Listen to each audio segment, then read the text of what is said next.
قولا سديدا. Kata Allah, dan hendaklah kalian takut kepada Allah, yakni kita ini orang tua ini takut kepada Allah meninggalkan anak keturunan yang lemah. Kita sebagai orang tua harus takut kalau kita meninggalkan anak keturunan yang lemah, anak keturunan yang kurang makan misalkan, yang kurang gizi, ya, punya anak kurus cungkring misalkan, ya, kekurangan gizi, hendaklah kita takut, ya.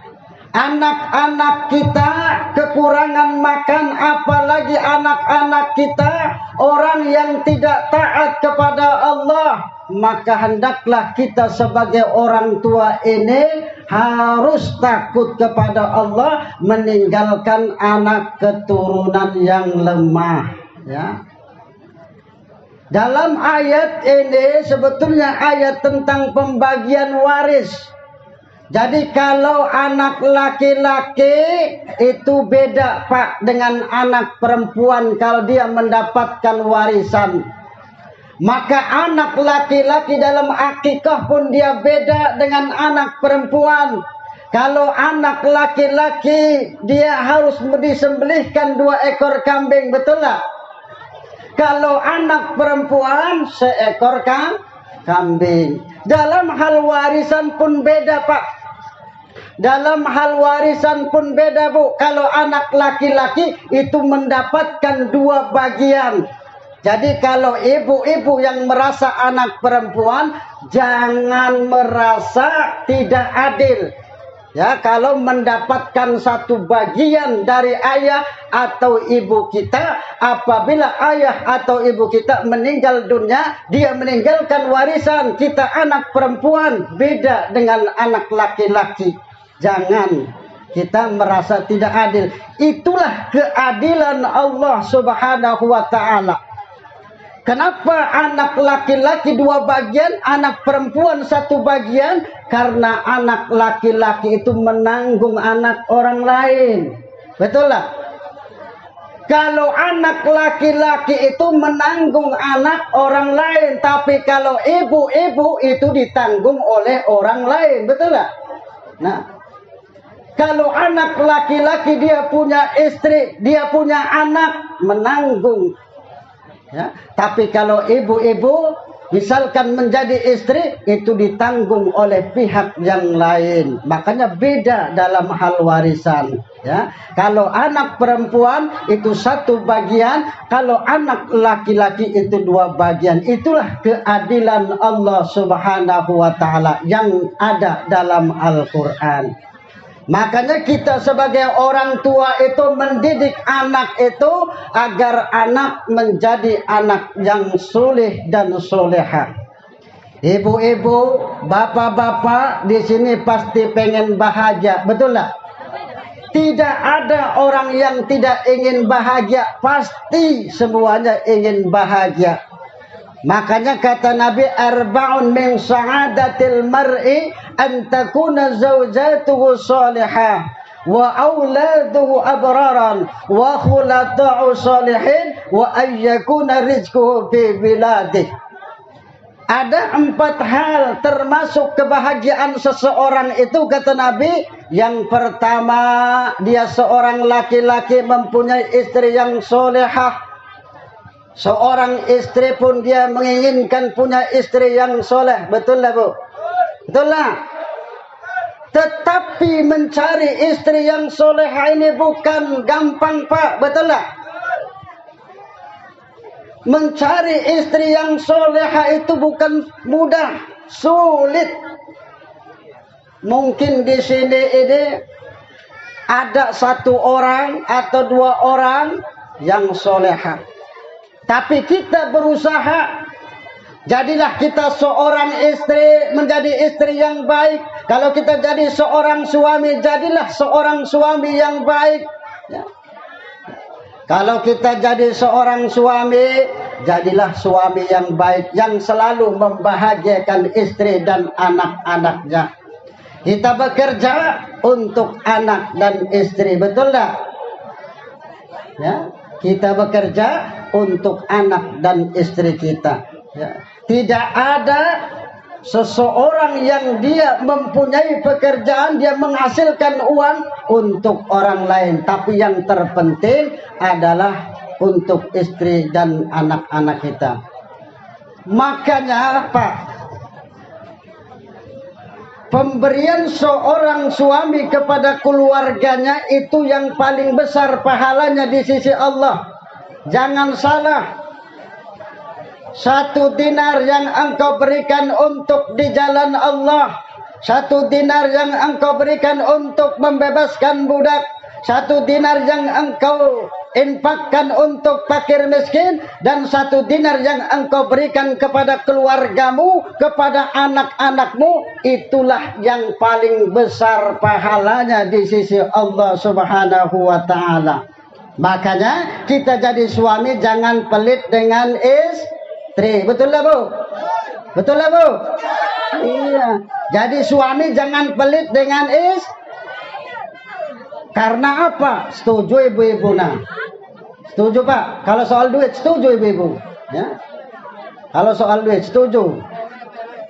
Dan kita juga harus menyadari bahwa memang memberikan nafkah kepada istri dan anak kita itulah yang paling terbesar pahalanya di sisi Allah Subhanahu wa ta'ala. Jangan kita giliran dengan orang lain kita menjadi orang yang dermawan, tetapi giliran dengan istri kita dan anak kita menjadi orang yang pelit, bakhil. Jangan. Ya, karena itulah yang paling besar pahalanya di sisi Allah. Kita memberikan nafkah kepada keluarga kita. Ini menjadi istri yang soleha. Kemudian orang yang bahagia itu yang kedua, yakni mempunyai anak-anaknya yang soleh dan soleha, anak-anaknya yang baik-baik, yang berbakti kepada kedua orang tuanya. Pasti kita semua yang hadir di sini pengen punya anak, anak itu berbakti, turut taat kepada orang tua, betul tak? Ya. Makanya kita berdoa kepada Allah. Makanya sebelum kita menikah mencari pasangan yang soleha. Kemudian setelah kita menikah, kemudian kita selalu berdoa kepada Allah agar kita mempunyai anak yang soleh dan soleha. Ya, berdoa kepada Allah. Setelah anak dilahirkan, maka anak menjadi anak yang soleha. Makanya dalam Islam itu ada ajaran-ajaran. Ya, setelah anak dilahirkan, kita azankan kuping kanan dan kita iqomahkan kuping kiri. Ya, tetapi jangan kuat-kuat Pak. Ya, mengazankan anak yang baru lahir, kita merasa kori, diazankannya seperti diazan Mekah sana misalkan. Jangan, nanti anaknya kelenger, ya. Anak menjadi pingsan. Apalagi anak didengarkan musik seperti ini yang suaranya menggetarkan hati, kuping berdentang-dentang mendengarkan musik ini. Waduh, mati anak seperti itu ya. Coba kita bayi yang dewasa mendengarkan salon ini, salon apa ini namanya? Organ apa? Organ dika. Kita mendengar bayi kuping peng-pengan, ya. Hati itu berdetak-detak mendengarkan salon ini. Coba kalau didengarkan dengan anak yang baru lahir, mati organ anaknya, ya. Ya. Ini, maka ajankan anak itu tuh secara perlahan-lahan. Itu mendidik anak. Ngatik ta? Wih, orang kedeleng ya. Wong waktunya sedenget maning je. Ya. Barang emang daur pegel dodok pun. Ya. Wis nurut bae. Dokon ngadeg. Ya, dokon dodok. Sampai kita ceramah sampai kelinganku ya. Bahagia kita punya anak-anak itu menjadi anak yang baik-baik, yang taat kepada Allah. taat kepada Rasulnya, berbakti kepada kedua orang tuanya, ya. Makanya beri anak nama yang baik, kemudian kita ajankan anak tersebut, kemudian kita sebagai orang tua mempunyai kewajiban dikhitan anak tersebut. Jangan sampai anak tersebut tidak dikhitan. Karena apa? Karena kalau tidak dikhitan berarti anak kita seperti wong Cina. Wong Cina pedikitan si kimaya. Jangan sampai, ya. Karena itu termasuk kebersihan, ya. Wa idibtala Ibrahim rabbuhu bikalimatin fa'atammahum. Dan ingatlah ketika Ibrahim diperintahkan beberapa kalimat, yakni kalimat perintah dan kalimat larangan, yakni maksudnya adalah tentang kebersihan menurut Ibnu Abbas, yakni diantaranya yakni khitan, ya. Itu kebersihan tentang masalah mencukur kumis, kemudian menyisir rambut, menghirup air ke hidung ketika kita berwudu, berkumur-kumur, itu berada di kepala. Kemudian ada yang di badan kita, yakni tentang mencabut bulu ketiak, ya. Jadi ibu-ibu kalau bulu ketiaknya panjang-panjang, cabut ibu, ya. Jangan sampai panjang. Itu sunnah, itu ajaran dari Nabi kita Muhammad sallallahu alaihi wasallam, ya. Itu tentang masalah kebersihan, yakni khitan diantaranya, ya. Itu. Ini adalah awal pendidikan anak, agar anak menjadi anak yang soleh, agar anak berbakti kepada kedua orang tuanya, agar anak taat kepada Allah dan Rasulnya, yakni mengkhitan anak kita, ya. Sebelum itu diakikai anak tadi. Kalau anak laki-laki 2 ekor kambing, kemudian anak perempuan 1 ekor kambing. Maka bersyukurlah kita orang tua apabila kita menjadi penolong anak-anak kita itu berbuat kebaikan. Itu kata Nabi, beruntung orang tua yang menolong anak-anaknya itu untuk berbuat kebaikan. Beruntung kalau kita orang tua melihat anak-anak kita selalu berbuat kebaikan. Apalagi setelah dewasa, dia memikirkan tentang kita orang tua. Kalau orang tuanya tidak mampu, dia mampu. Dia bagaimana untuk mensejahterakan orang tuanya. Orang tuanya buntu, tidak ada duit, anaknya lah yang berperan untuk memakmurkan orang tuanya. Ada tak di sini seperti itu anak? Ada tak? Ada dah wong tua buntu kate duit, anaknya langsung, ya, tidak mikir-mikir lagi, memberikan uang, memberikan bantuan kepada orang tuanya. Makanya ini sungguh luar biasa, orang tua ini sungguh keramat yang paling ampuh di dunia, Bu, Pak. Itu adalah orang tua kita. Percuma kita berziarah ke makam-makam para wali-wali Allah, kita berziarah ke Jawa, ke Wali Songo, kita berziarah ke makam siapa lagi yang penuh dengan keramat, tetapi kita bermusuhan dengan orang tuanya. Tidak ada manfaatnya. Karena apa? Karena keramat yang paling ampuh di dunia itu adalah orang tua kita. Sampai akhirat nanti, kalau orang tua kita mendoakan kita, orang tua senang dengan kita, maka kita hidupnya akan bahagia. Hati-hati, makanya jangan sampai kita menyakiti perasaan orang tua. Bahkan dalam Al-Quran itu kita berkata saja, menolak perintah orang tua itu tidak boleh. Berkata saja, saja tidak boleh.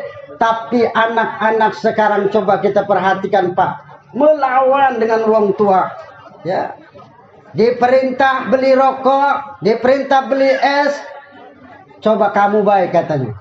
Ngomongnya bukan bapak, kamu baik katanya. Kata-katanya sangat kasar. Ini anak-anak sekarang. Makanya kita didik anak kita itu yang terpenting akhlak, ya. akhlak yang paling utama. Bagaimana dia menghormati orang tua, bagaimana dia menghormati teman pergaulannya, bagaimana menghormati sesama teman-temannya. Ini yang terpenting, akhlak. Jaga akhlak anak-anak kita. Ya, jangan sampai akhlaknya menjadi rusak. Ya, ini. Maka kita orang tua hendaklah takut, ya. Kemudian yang ketiga, teman pergaulannya itu adalah orang-orang yang baik. Ini tanda orang yang bahagia. Teman pergaulannya adalah orang-orang yang baik. Maka jaga anak kita jangan sampai mereka bergaul dengan teman-teman yang tidak baik. Apalagi di zaman sekarang musim narkoba. Jangan sampai anak kita terjerumus ke lembah seperti itu. Jaga anak kita. Jangan sampai menjadi anak yang durhaka. Jangan sampai dengan pergaulannya itu dia menjadi orang yang tidak benar. Yang terakhir, yakni sumber rezekinya berada di negeri sendiri. Karena waktu sudah pas 11.51 menit, maka selesailah sudah ceramah kita. Ya, sesuai dengan perjanjian tadi. Mohon maaf bapak-bapak dan ibu-ibu kalau kurang berkenan hati. Tetapi karena sudah perjanjian tadi, jam 11.51 selesai, sudah sekarang sudah 51. Ini saja, mohon maaf. Billahi taufiq wal hidayah. Wassalamualaikum warahmatullahi wabarakatuh. Doa diri.